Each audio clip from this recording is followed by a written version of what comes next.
कि फिर जरा सी बात का बतंगड़ बनाकर वो तुमको चौंका देगी। तुम प्यार मांगते रह जाओगे और वो तुमको बस आखिरी मौका देगी। वो तुमको बस आखिरी मौका देगी।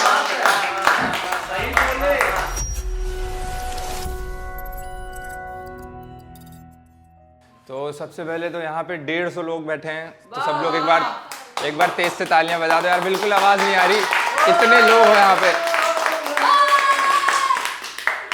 Thank you. अरे उनको क्या पता।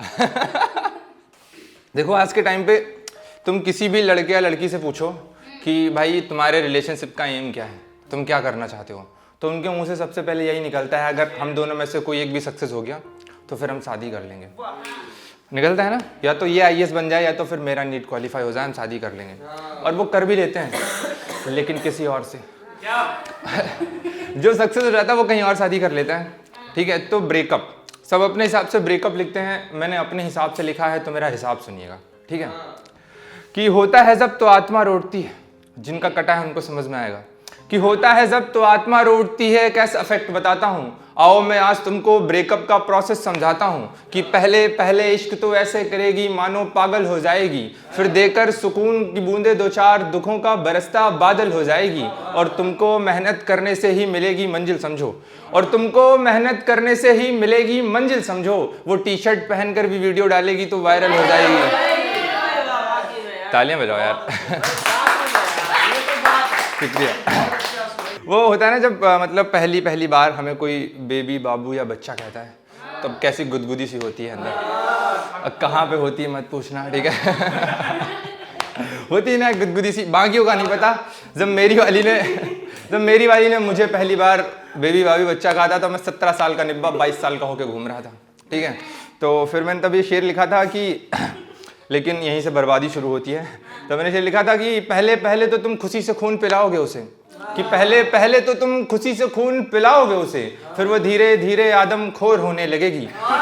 आदतन खांसी भी सीरियस ली जाती थी जहां, वहां खराब तबीयत भी तुम्हारी इग्नोर होने लगेगी। कि फिर जरा सी बात का बतंगड़ बनाकर वो तुमको चौंका देगी। तुम प्यार मांगते रह जाओगे और वो तुमको बस आखिरी मौका देगी। वो तुमको बस आखिरी मौका देगी।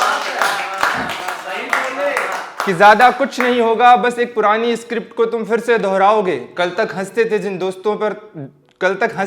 दोस्तों पर तुम भी उन्हीं की लिस्ट में आ जाओगे।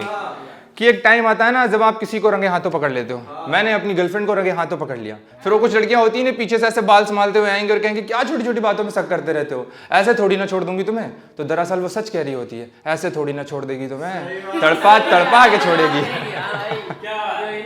तो मैंने शेर लिखा था।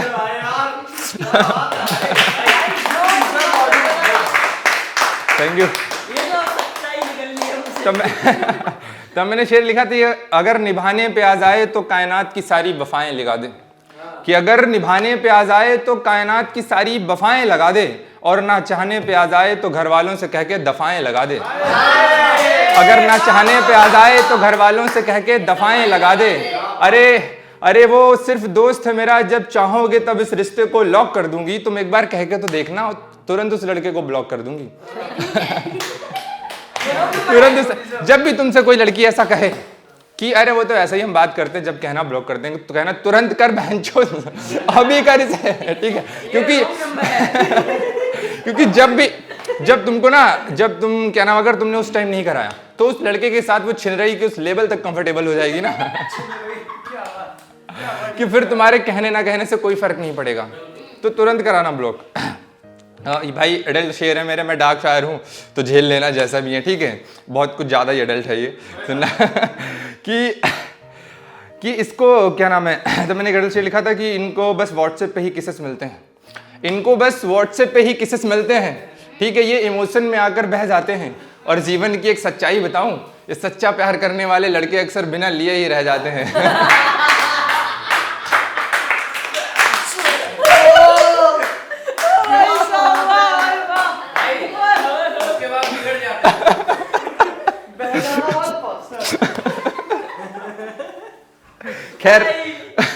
खैर रिलेशनशिप का सबसे वर्स्ट पार्ट पता क्या है? रिलेशनशिप का सबसे वर्स्ट पार्ट वो होता है ना जब सामने वाला तुमको धीरे धीरे इग्नोर करने की कोशिश, मतलब धीरे धीरे छोड़ने की कोशिश करता है, वो इग्नोर करने लगता है। और वो जितना ही तुमको इग्नोर करता है तुम उतना ही उससे एडिक्ट होते चले जाते हो कि ये क्या हो रहा है।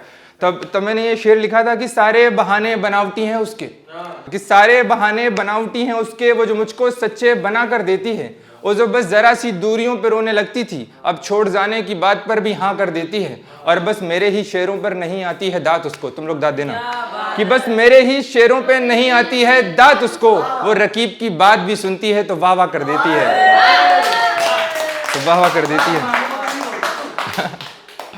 भाई ब्रेकअप, प्रोसेस ऑफ ब्रेकअप तो हो गया, और भी लिखी है वो सुना दूं फिर? ये है, इसमें इतनी थी।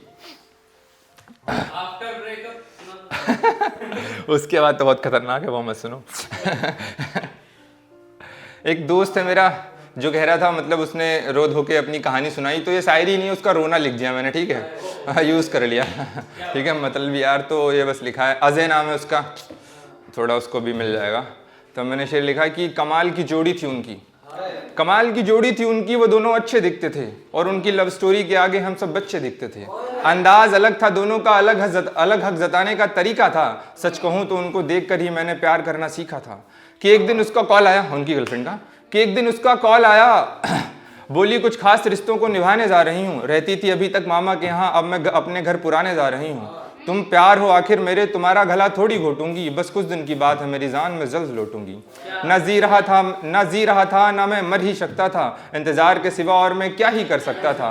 वक्त के साथ मेरा सब्र टूट सा गया, जैसे मेरा अपना कोई मुझसे छूट सा गया। एक के बाद एक मेरी सारी कोशिशें बेकार हो गई। एक दिन भगवान ने मेरी सुनी, उसकी सहेली उससे बात कराने को तैयार हो गई। कि फ़ोन उठाते ही उसने पहले दिल को तोड़ा, फिर 100 हिस्सों में बांट दिया। तुम मुझे भूल जाओ बस इतना कहकर फ़ोन काट दिया। खुदा का कैसा न्याय, न जाने कैसी ये नीति थी, मैं कैसे बताऊं उस रात मुझ पर क्या बीती थी।